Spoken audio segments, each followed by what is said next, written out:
Welcome to top news. Macherla YCP MLA Pinnelli Ramakrishna Reddy ఓ polling కేంద్రంలోకి ప్రవేశించి ఈవీఎంను ధ్వంసం చేసిన వీడియోలు సోషల్ మీడియాలో వైరల్ అవుతున్నాయి.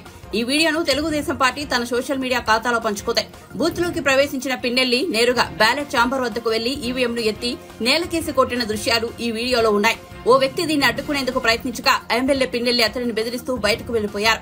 ఇదంతా పోలింగ్ బూత్ లో ఏర్పాటు చేసిన సీసీటీవీ కెమెరాల్లో రికార్డైంది. దీనిపై టీడీపీ స్పందిస్తూ ప్రజలు తమకు ఓట్లు వేయలేదని, జగన్ చేయని పాపం లేదని వ్యాఖ్యానించింది. పోలింగ్ రోజున మాచర్ల నియోజకవర్గంలోని పాల్వా గేట్ పోలింగ్ కేంద్రం సాక్షాత్తు ఎమ్మెల్యే పిన్నెల్లి రామకృష్ణారెడ్డి ఈవీఎంలు ధ్వంసం చేస్తున్న దృశ్యాలు సీసీటీవీ ఫుటేజ్ లో రికార్డయ్యాయని వెల్లడించింది. ఒక పక్క ఈవీఎంల ధ్వంసం, మరో పక్క మారణ హోమం చేసి ఏమీ తెలియనట్టు జగన్మోహన్ రెడ్డి దేశం దాటిపోతే ఈ పిల్ల సైకోలు రాష్ట్రం దాటి పారిపోయారని టీడీపీ పేర్కొంది. ప్రజాస్వామ్యాన్ని అపహాసం చేసిన ప్రతి ఒక్కరూ జూన్ 4 తర్వాత చట్టం ముందు దోషులుగా నిలబడక తప్పదని హెచ్చరించింది.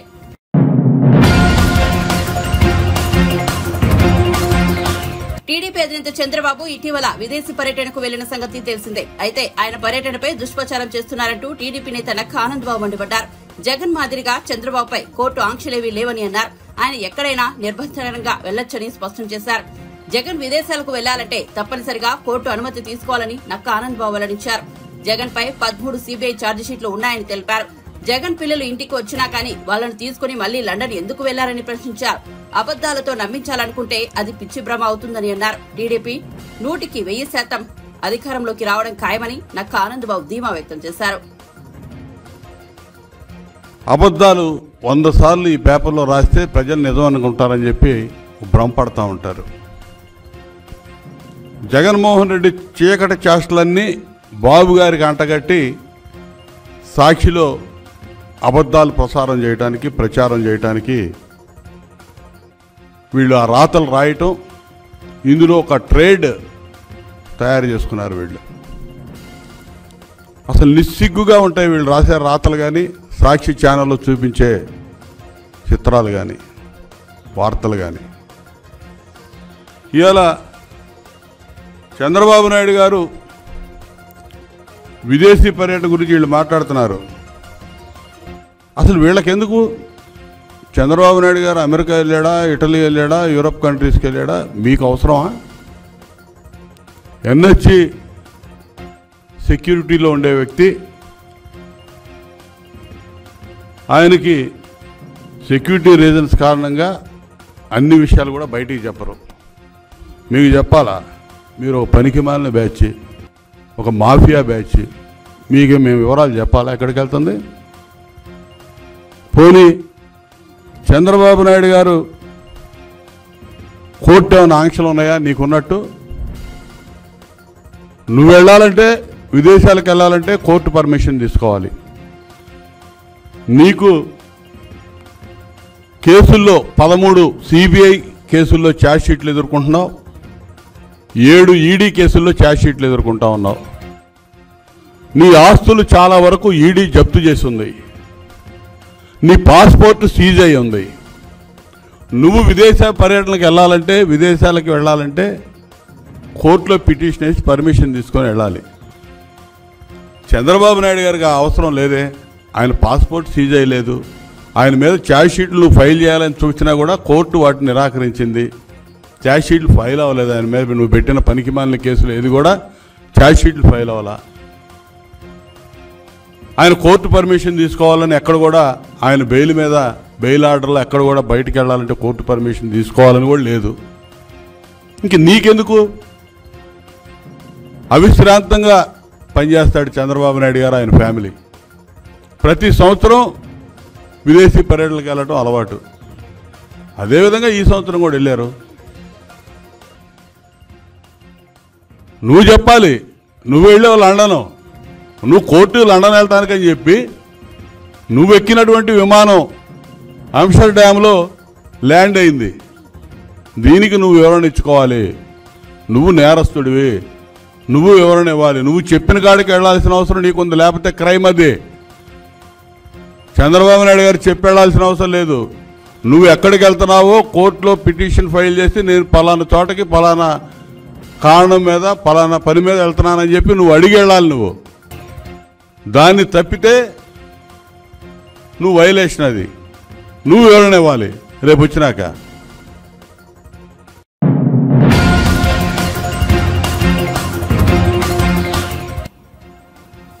జూన్ 9న విశాఖలో జగన్ ప్రమాణ స్వీకారం ఉంటుందన్న మంత్రి బొత్స సత్యనారాయణ వ్యాఖ్యలపై నర్సాపురం ఎంపీ రఘురామకృష్ణరాజు వ్యంగ్యాస్త్రాలు సంధించారు. విజయనగరంలోని పైడితల్లి అమ్మవారిని దర్శించుకున్న రఘురామ ఆ తర్వాత మాజీ మంత్రి అశోక్ గజపతిరాజును మర్యాదపూర్వకంగా కలిశారు. రాష్ట్రంలో బోలెడు సమస్యలున్నాయని, జగన్ దిగిపోవడమే వాటన్నిటికీ పరిష్కారమని అన్నారు. బంగారు లాంటి రాష్ట్రాన్ని కుక్కలు చెప్పిన విస్తరి చేశాడు ఇతను. అవన్నీ మళ్ళీ అతుకులేసుకుంటూ ఒక పక్క అమరావతిని పునర్నిర్మించాలి, పోలవరం మళ్ళీ రీస్టార్ట్ చేయాలి, 5 సంవత్సరాలు ఎక్కడ వేసిన గొంగలు అక్కడే ఉంది. ఈ అన్నిటితో పాటు అభివృద్ధి జరగాలి. ఎందుకంటే సంక్షేమం చాలా పథకాలు చంద్రబాబు నాయుడు గారు కాబోయే ముఖ్యమంత్రి గారు కూడా అనౌన్స్ చేశారు, సూపర్ 6. ఇవన్నీ జరగాలి అంటే అభివృద్ధి సైమల్టేనియస్గా వాయు వేగంతో జరగాలి. ఢిల్లీతో సత్సంబంధాలు లేకపోతే అసలు మన రాష్ట్రాన్ని బాగా చేసుకోలేం. సో కాబట్టి ఢిల్లీతో సత్సంబంధాలు అన్నది చాలా అవసరం. అందులో నాకు ఏదో ఒక క్రైసిస్ ఇంకో ఆపర్చునిటీ నన్ను 4 ఏళ్ళు రాకుండా చేశాడు కాబట్టి అక్కడ కొంచెం స్నేహ సంబంధాలు ఇంప్రూవ్ అయినాయి. అంటే అసలు ఈ ముఖ్యమంత్రి పోవటమే రాష్ట్రానికి ఒక పెద్ద పరిష్కారం. వాళ్ళు ఐడెంటిఫై కూడా చేశారు, మీకు తెలీదా? వైజాగ్ పిచ్చి హాస్పిటల్లో పెట్టుకుంటున్నారు, మెంటల్ హాస్పిటల్లో పెట్టుకుంటున్నారు. ఒక మాక్ స్వేరింగ్ ఇన్ సెరిమనీ జరగబోయేది అదే. పశ్చిమాసుడు అతను మంచి అవకాశం ఇచ్చారు, బట్ అతని నెత్తి మీద ఎవడో చేపెట్టలా, అతనే చేపెట్టుకున్నాడు. అసెంబ్లీలో డైరెక్ట్గా మీరు జగన్ ఎదుర్కోబోతున్నారు. మీరు అసలు రాడండి అతను అసెంబ్లీకి, నెగ్గుతాడు కానీ రాడు, ఎంటర్ అవ్వడు. మీరు చూసుకోండి కావాలంటే. ఆ టార్చర్ ముందు వరకు నేను జగన్లో మార్పు రావాలని కోరుకున్నా. ఆ రోజు మే 14వ తారీఖు రాత్రి నేను చచ్చిపోతానని అనుకున్నా. ముందు తాడు తీశారు, మెడకేసేస్తారనుకున్నా, కాళ్ళు కట్టి కొరత మొదలెట్టారు. ఆ రోజే చనిపోతాను అనుకున్నా. ఆ రోజు నేను అనుకున్నది ఏంటంటే ఇప్పుడు దాకా వీళ్ళు మార్పు కావాలని కోరుకున్నాం, ఇప్పుడు ఇతను మార్చాలి అని చెప్పి నేను మంగమ్మ శపథం లాగా ఒక శపథం అయితే పట్టా. సరే, నా శపథం చంద్రబాబు నాయుడు గారు, కళ్యాణ్ గారు అందరూ తీర్చారు, బట్ ఆ రోజు శపథం పెట్టా, ఇంకా లాభం లేదురా బాబు, మార్చాలి, వాళ్ళు మార్పు రాదు. మార్చాలి అని అనుకుంటే నన్ను చంపాలనుకున్నాను, అత మార్చాలనుకున్నాను, ఇంకెందుకు అని ఆ రోజు నేను అనుకున్నంత మాత్రం మారేయడానికి కాదు, అలా నాలాగే అందరూ అనుకోబట్టి ఇవాళ ఈ పరిస్థితి వచ్చిందని నేను అనుకున్నాను. కానీ ఎంతో అభివృద్ధి చెందింది విశాఖపట్నం. ప్రజలు ఊపిరికి తీసుకుంటారు. ఇప్పుడు అక్కడి నుంచి వెళ్ళిపోయినందుకు వాళ్ళు కాదన్నారు, ఇక్కడికి వస్తానన్నందుకు ఉత్తరాంధ్ర వాళ్ళు భయపడి వీళ్ళు కాదన్నారు. మొత్తం ఆల్అవుట్, డౌటే లేదు. రాయలసీమలో కొన్ని సీట్లు వస్తాయి, మరి గొర్రె కషాయం నమ్ముతుందని వాళ్ళు నమ్మారు కొంచెం అని నా సర్వేలో తెలిసి. చూద్దాం ఏమవుతుంది. ప్రజలైతే సుఖశాంతులతో ఉంటారు. జూన్ 4వ తారీఖు యువజన శ్రామిక రైతు కాంగ్రెస్ పార్టీకి పెద్ద కర్మ నిర్వహించబడును, అందులో ఎటువంటి అనుమానం లేదు. మరణం మే 14 నా పుట్టినరోజు నాడు అయింది. పెద్ద కర్మ జూన్ 4, ఎటువంటి సందేహం అక్కడ. ఫైనల్గా భగవంతుడు ఉన్నాడు, మంచి వాళ్ళకి ఎప్పుడు మంచిగా జరుగుతుంది. ఇంకా 13 రోజులు వెయిట్ చేయాలి.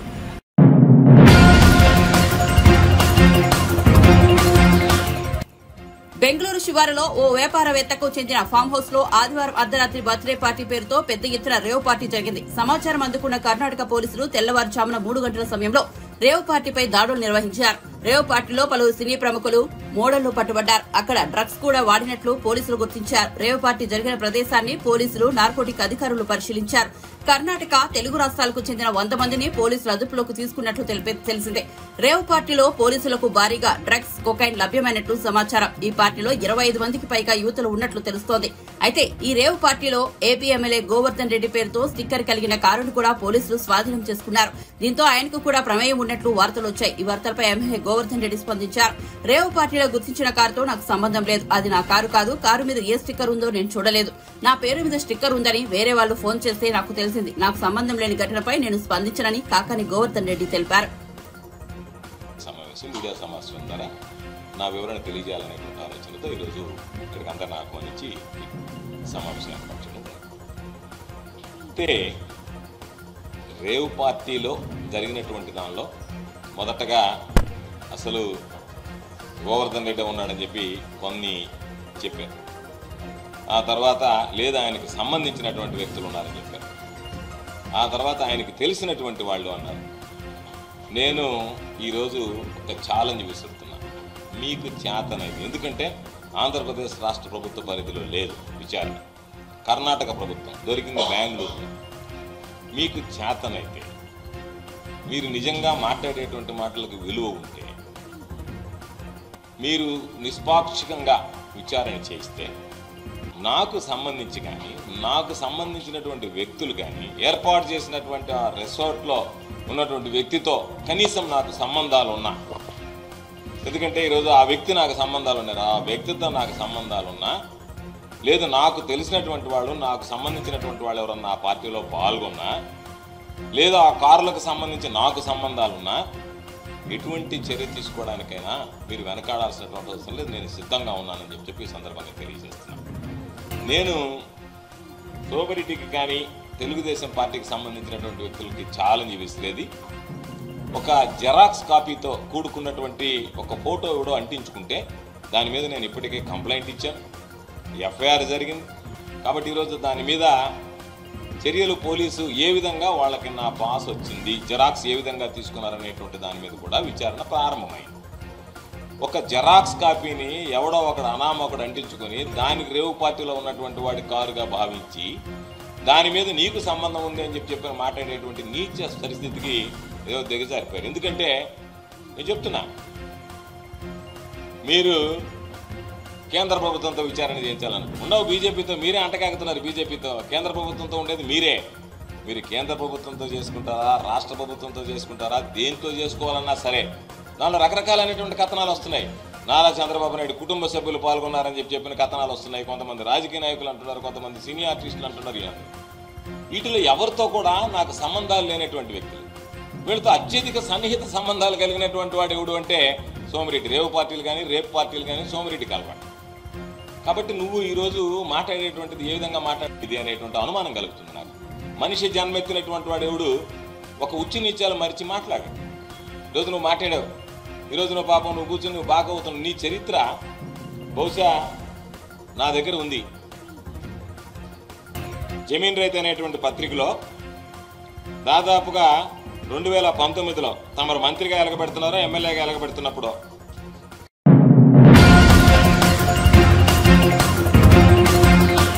ప్రజా సమస్యలపై 10 ఏళ్లుగా తీర్మార్ మల్లన్న రాజీలేని పోరాటం చేస్తున్నారని మంత్రి తుమ్మల నాగేశ్వరరావు అన్నారు. ఖమ్మంలో మంగళవారం నిర్వహించిన ఆత్మీయ సమావేశంలో మంత్రి మాట్లాడారు. దేశంలో సాంకేతిక విప్లవాన్ని తీసుకొచ్చిన మహానీయుడు రాజీవ్ గాంధీ అని కొనియాడారు. రాజీవ్ గాంధీ వర్ధంతి సందర్భంగా దేశానికి ఆయన అందించిన సేవలను గుర్తు చేశారు. అధికార పార్టీలో ఉన్న సమస్యలపై తీర్మార్ మల్లన్న గొంతు మూగబోదని అన్నారు.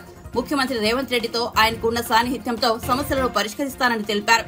మంచి మనిషిని కౌన్సిల్ కు పంపించేందుకు ఎన్నికల్లో మరోసారి కష్టపడి అత్యధిక మెజార్టీతో గెలిపించాలని పార్టీ శ్రేణులకు పిలుపునిచ్చారు. ఆయన యొక్క పోరాటం దేనికోసం ఎవరి కోసం అనేది మనకు తెలియకపోయినా సెల్ ఫోన్లు చూసే వాళ్ళందరికీ తెలిసిపోయింది. మొన్నటి ఎన్నికల్లోనే టెక్నికల్ మార్పు తప్ప ఆయన ఓడిపోలా.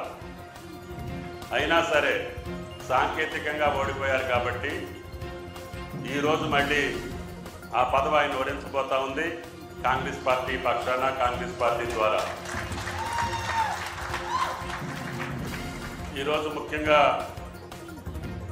సాంకేతిక విప్లవాన్ని, ఆధునిక భారత నిర్మాత రాజీవ్ గాంధీ గారి యొక్క వర్ధంతి రోజు. ఈ భారతదేశాన్ని ప్రపంచ దేశాల్లో సాంకేతికంగా అగ్రదేశాలను సరసన నిలబెట్టి అందరికీ ఆదర్శమైనటువంటి భారతదేశాన్ని, సాంకేతికత కావాలంటే భారత విద్యార్థులు, భారత పట్టభద్రులు, భారత సంతతి కావాల్సినటువంటి ప్రపంచ దేశాలన్నీ ఈరోజు భారత సంతతి కోసం చూస్తుంది అంటే అది రాజీవ్ గాంధీ గారి యొక్క ముందు చూపు అని చెప్పి మీకు ఈ సందర్భంగా మనం చెప్తున్నాం. ఈనాడు కొమ్మలు తిరిగిన కంపెనీలకు కూడా మన సంతతి వాళ్ళే సీఈఓలుగా ఉన్నారు అని అంటే అది రాజీవ్ గాంధీ గారి యొక్క దూరదృష్టి. ఆ దూరదృష్టి వల్ల ఈనాడు మీ బిడ్డలందరూ, ముఖ్యంగా పట్టభద్రుల బిడ్డలందరూ 80% ఇతర దేశాల్లోనే ఉంటున్నారు. అంటే మీకు మీ తల్లిదండ్రుల వల్ల వచ్చినటువంటి అవకాశం మీ పిల్లల్ని ఇతర దేశాలకు పంపించి అగ్రగణ్యులుగా సుఖ సంతోషాలతో ఉండే విధాన సమాజానికి అందించారు అని అంటే ఈరోజు మనకి బాధాకరమైన రోజు అయినప్పటికీ ఆ మహానుభావుడు లేని లోటు మనకి భారతదేశానికి తీరని లోటు అయింది. అయినా సరే ఆయన ఇచ్చినటువంటి స్ఫూర్తి, శక్తి మనం ముందుకు తీసుకెళ్లాల్సినటువంటి అవసరం ఉంది. ఆ రోజున ఈరోజు మల్లన్న గారి యొక్క సన్నాహక సమావేశం, రేపు కొద్ది రోజుల్లో జరగబోయేటటువంటి ఎమ్మెల్సీ ఎన్నిక, ఇది ఆయన జరగకపోయినా గెలుస్తాడు. కానీ ఆయన బాధ్యత మిమ్మల్ని అభ్యర్థించాలి, మిమ్మల్ని ఓటు అడగాలి. మల్లన్న గారు మా దగ్గరికి రాలేదు అనేటటువంటి ఉండకూడదు అనే ఉద్దేశంతో ఆయన గారు పాపం కష్టపడి ఇందాక చెప్పారు ఎన్ని పార్లమెంటు స్థానాల్లో, ఎన్ని అసెంబ్లీ స్థానాల్లో ఆయన తిరగాలో. ఎక్కడ వాజేడు, ఎక్కడ భద్రాచలం, సగం రాష్ట్రం ఆయన కిందనే ఉంటుంది ఇప్పుడు ఈ ఎన్నిక. కాబట్టి దయచేసి ఆయన ఇంకో రకంగా భావించొద్దు. ఆయన అందరికీ తెలిసినవాడుగా, మన మనిషిగా, మనవాడిగా మనం గెలిపించుకొని తీరాలి. ఇందాక మోవా గారు చెప్పినట్లుగా ఆయన అధికార పార్టీలో ఉన్నా ఆయన గొంతు మోగబోదు అని చెప్పి మీకు ఈ సందర్భంగా మనవి చేస్తున్నాం. ఈ యొక్క వ్యవస్థల కోసం, ముఖ్యంగా పట్టభద్రుల కోసం, విద్య కోసం, వైద్యం కోసం ఆయన పడ్డ తాపత్రయం, ఆయన పడ్డటువంటి శ్రమ, కష్టం, గౌరవనీయ ముఖ్యమంత్రి గారితో ఆయనకున్నటువంటి చనువు తప్పకుండా.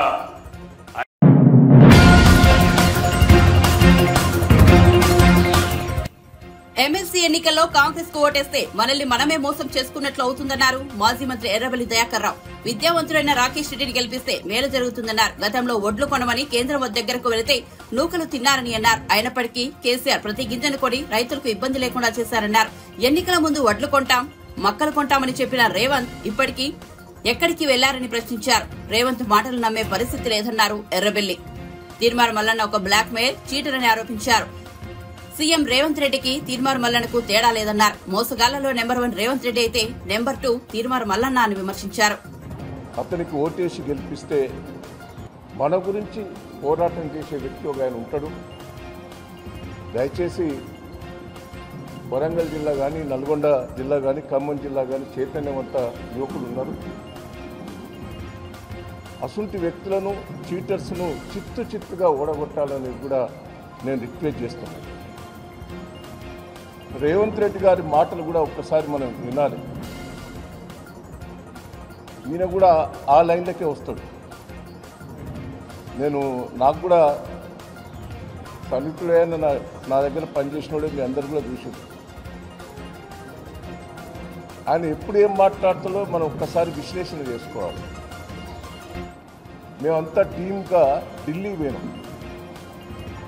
మంత్రులందరూ కూడా కేసీఆర్ గారు ఢిల్లీ తోలేదు, కేటీఆర్ గారి నాయకత్వంలో. ఆడ సెంట్రల్ మినిస్టర్ కలిసి మా దొడ్డు ఓట్లు కొనాలే, కొనకపోతే తెలంగాణ రైతాంగం అంతా ఇబ్బంది అవుతుంది, అన్ని రాష్ట్రాలలో కొంటున్నారు, మీరు కూడా కొనాలని. అంతకుముందు కేసీఆర్ గారు పోయి వచ్చారు, నేను కేటీఆర్ గారు పోయి వచ్చాం, మళ్ళీ టీం 3 సార్లు పోయాం. వాళ్ళు మేము దొడ్డు ఓట్లు కొనేది లేదని క్లియర్గా చెప్పారు. అది ఆ రోజు ప్రెస్ మీడియాలో వచ్చింది. కేసీఆర్ గారు ఏమన్నారంటే సెంట్రల్ గవర్నమెంట్ మనం ఇబ్బంది పెడుతున్నది, సరే కొంత సన్న ఓట్లు కూడా రైతుల మీద ఆలోచించండి, వేసుకోమని కూడా చెప్పలేదు, మీరు ఆలోచించుకోండి, సన్న ఓట్లు వేసే సెంట్రల్ మనకు ఇబ్బంది పెడుతున్నది, మనకు సివిల్ సప్లై ద్వారా వీటి ద్వారా కొంటే హెవీ లాస్ వస్తున్నాయి, అయినా నేను భరిస్తా అని చెప్పాను.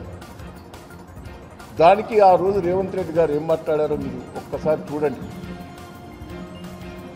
సన్న ఓట్లు వేసుకుంటే నష్టం జరుగుతుంది, దిగుబడి రాదు, దానికి పెట్టుబడి ఎక్కువైతుంది, ఎక్కువ కాలం కూడా ఉంటుంది, 1 రోజులు ఎక్కువ ఉంటుంది. సన్న ఓట్లు మన తెలంగాణలో వేయరు, దొడ్డొడ్డు చేస్తారు, దొడ్డొడ్డు కొనాలి అని ఆ రోజు డిమాండ్ చేసిన రేవంత్ రెడ్డి గారు ఈరోజు ఏం మాట్లాడుతున్నారో ఒక్కసారి విశ్లేషణ చేసుకోమంటున్నా నేను ప్రజలందరినీ కూడా. ఆయన పాపం దొడ్డోట్లు కేంద్ర కొనకున్న 1000 కోట్ల లాస్ తోటి కేసీఆర్ గారు 1000 కోట్ల లాస్ తోటి ఆ రోజు కొని రైతు దగ్గర ప్రతి గింజ కొన్నారు, తడిసిన ధాన్యం కూడా కొన్నారు. 10 ఏళ్ళు చిన్న రైతులకు ఇబ్బంది లేకుండా కాపాడాడు. నీళ్ళు ఇచ్చాడు, కరెంట్ ఇచ్చాడు, పెట్టుబడి ఇచ్చాడు, పండిన ధాన్యం ప్రతి గింజ కొన్నది.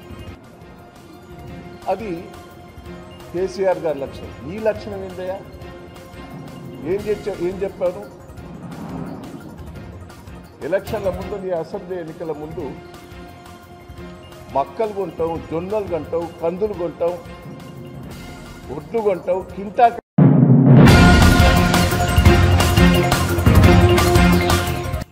కూకట్పల్లి మెట్రో ట్రక్ పార్కింగ్ వద్ద under water tunnel double decker exhibition నిర్వహించారు. స్కూబా డ్రైవింగ్ తో పాటు స్కేప్ నుంచి ప్రత్యేకంగా వచ్చిన జలకన్యలు ఈ ఎగ్జిబిషన్ లో ప్రధాన ఆకర్షణగా నిలిచారు.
తిరుమలలో ఒక్కసారిగా రద్దీ పెరిగింది. శ్రీవారి దర్శనం కోసం గంటల తరబడి క్యూ లైన్ లో వేచి ఉండాల్సిన పరిస్థితి నెలకొంది.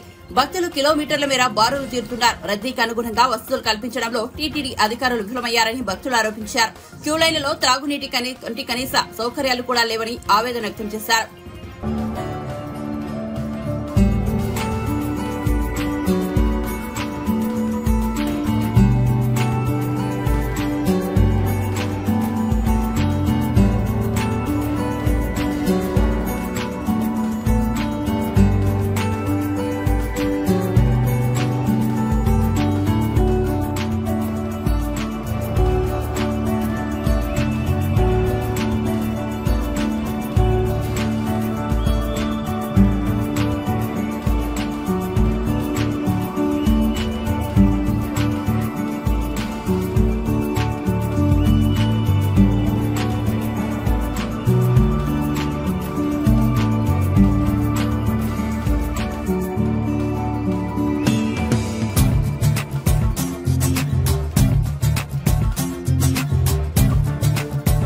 నీళ్ళు అనేది కాదు, ఈ లైన్ ఇక్కడి నుంచి కూడా కదలలేదు.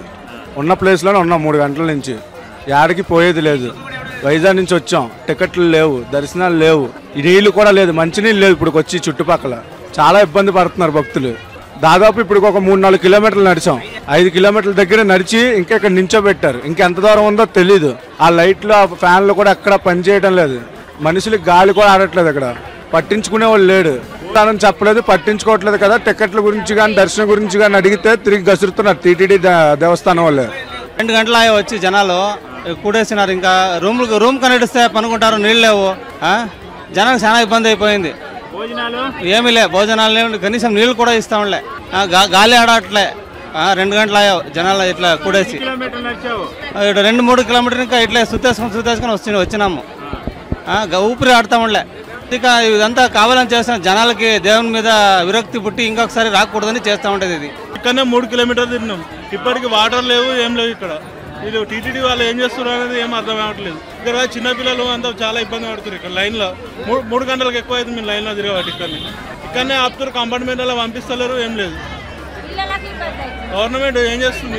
ఇక్కడ ఏం రెస్పాన్సే లేదు. ఇక్కడ భోజనం లేవు, వాటర్ లేవు, ఏం లేదు. ఈ వాటర్ లేవు, భోజనాల దాకా ఏముంటాయండి? వాటర్ కూడా లేవు ఇక్కడ తాగడానికి. చిన్నపిల్లలు కూడా ఎంత ఇబ్బంది పడుతున్నారు. ఇక్కడ లక్షణంగానే బాగా లాంగ్ అయింది. చాలా దూరం నుండి తిరిగి అలసిపోయినాం. ఒక మధ్యలో కూడా ఏం సౌకర్యం ఇవాళ అందలేదు. మరి రోజు యథావిధిగా ఎలా ఉందో మాకు తెలియదు, కానీ ఈ రోజు మాత్రం మాకు ఏ సౌకర్యం అందలేదు. మామూలుగా అంటే మరి చాలా దూరమే నష్టం, చాలా దూరం నష్టం. మన భోజనాలు కానీ ఇట్లా ఏం లేవండి, పాలు నీళ్లు ఏమి లేదు, ఏ సౌకర్యం లేదు ఇంతవరకు మాకు.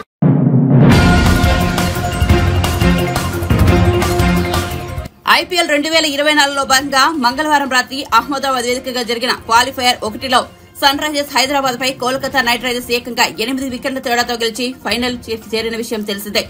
160 పరుగుల లక్ష్యాన్ని కోల్కతా బ్యాటర్లు సునాయాసంగా ఛేదించారు. అలవోకగా విజయాన్ని అందుకున్న కోల్కతా నైట్ రైడర్స్ జట్టు నరేంద్ర మోదీ స్టేడియం వేదికగా జరిగిన ఈ మ్యాచ్ లో ఒక చారిత్రాత్మక రికార్డును సొంతం చేసుకుంది.